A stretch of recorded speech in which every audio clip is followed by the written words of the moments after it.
আগামী এক সপ্তাহের মধ্যে আপনি ইন্টারিম ভেঙে দেন। ঠিক। এই ইন্টারিমের অনেক উপদেষ্টা এখন সামনে কেউ বিএনপির, কেউ জামাতের, কেউ এনসিপির মুখপাত্র হইয়া তাদের দলীয় এজেন্ডাগুলো আপনার সামনে রেখে বাস্তবায়ন করবে। এইটা আপনি হইতে দিয়েন না। আপনি অতি জলদি যেই নির্বাচনটা উপহার দিতে চান তার জন্য ইন্টারিম ভেঙে দেন এবং অতি দ্রুত তত্ত্বাবধায়ক সরকার ঘোষণা করেন। এই ইন্টারিম ভেঙে দিয়া আপনি প্রধান হইয়া আপনি তত্ত্বাবধায়ক সরকার ঘোষণা করেন। আগামী 6 মাস মাননীয় প্রধান উপদেষ্টা, এটা অনেক অনেক বেশি ইনাফ, মোর দ্যান ইনাফ এই দেশে পাল্টাই দেওয়ার জন্য। আপনি কিছু বিপ্লবী সিদ্ধান্ত নেন। সেই বিপ্লবী সিদ্ধান্তের মধ্যে আপনি 1 নম্বরে বলেন যে এই দলই ক্ষমতায় আসবে ওয়াদা করতে হবে 72-এর সংবিধানকে বাতিল করতে হবে।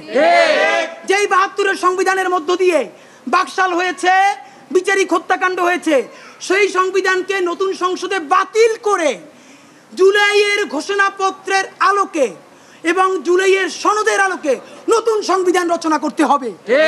নাম্বার 2, প্রতিনিধিত্বশীল স্বাধীন পুলিশ কমিশন গঠন করতে হবে। আমরা বলেছি শুধু পুলিশ কমিশন না, কারণ এই পুলিশ যদি জানে আগামীতে বিএনপি ক্ষমতায় আসবে, জামাত ক্ষমতায় আসবে, সে হোমওয়ার্ক কইরা প্রত্যেকটা কেন্দ্র দখল করে ব্যালট ভরে দিবে, কারণ সে জানে তাহলে তার পোস্টিংটা ভালো হবে।